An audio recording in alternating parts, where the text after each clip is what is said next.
CER पोर्टलद्वारे जवाहरनगर पोलिसांनी बाहेरील राज्यातून म्हणजेच बिहार, मध्य प्रदेश, राजस्थान व इतर जिल्ह्यातून चोरीचे व प्रॉपर्टी मिसिंग तक्रारीमधील Samsung, Redmi, Oppo, Vivo, Motorola असे 20 महागडे मोबाईल ज्यांची किंमत जवळपास 4,50,000 रुपये किमतीचा मुद्देमाल ताब्यात घेत मूळ मालकास सहाय्यक पोलीस आयुक्त रणजित पाटील यांच्या हस्ते परत देण्यात आल्याने तक्रारदारांनी आनंद व्यक्त करीत जवाहरनगर पोलीस स्टेशनच्या पोलिसांचे आभार मानले।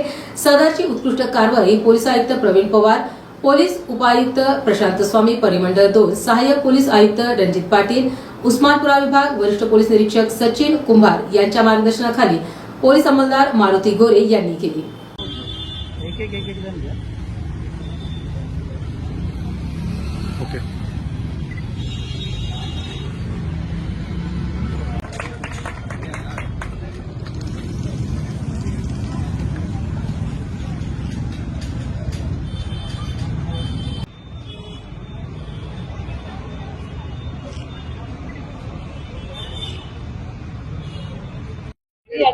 नमस्कार। आपण सध्या उपस्थित आहोत छत्रपती संभाजीनगर औरंगाबादच्या जवाहरनगर या पोलीस स्टेशनमध्ये।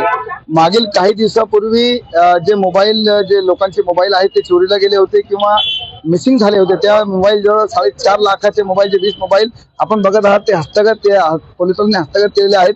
आणि ज्यांना मोबाईल मिळालेले आहेत, जे त्याचे मालक होते त्यांना मोबाईल इथं त्यांच्या आपल्या ACP साहेबांच्या हस्ते मोबाईल त्यांना देण्यात आलेले आहेत। आपण ज्यांना मोबाईल मिळाले त्यांच्याशी आपण चर्चा करूया। तुमचं नाव काय? वंदना मोटवाने। कोणता मोबाईल होता तुमचा? माझ्या रेडमीचा। केवढाचा होता? 12,000चा होता। कधी चोरीला गेला होता? 4 महिने झाले। 14 तारखेला। हो मिळालेला आहे। गोरे साहेबांचा, सगळे पोलीस कर्मीचा आणि जवाहरनगर कॉलनीचा माझे तर्फून खूप खूप धन्यवाद। धन्यवाद। रेडी? मी दीपक संभाप्पा संभेराव। माझा गेल्या 1.5 महिन्यात झाला मला मोबाईल हरून, पण मला इथं जवाहर पोलीस स्टेशनला मी कंप्लेंट केल्यानंतर गोरे साहेब भेटले आणि गोरे साहेबांनी मला एवढा विश्वास दिला की म्हणे मी 100 मोबाईल सापडून दिले म्हणे आतापर्यंत, आणि तुम्ही काही घाबरू नका म्हणे आप्पा, फक्त आमची कारवाई चालू आहे म्हणे आणि 100% तुमचा मोबाईल हरवल्यानंतर मी घरी आणून देईल म्हणे।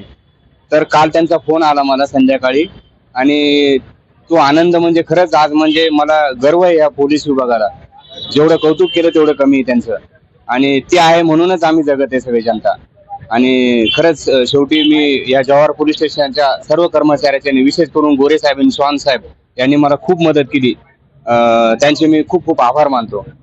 धन्यवाद।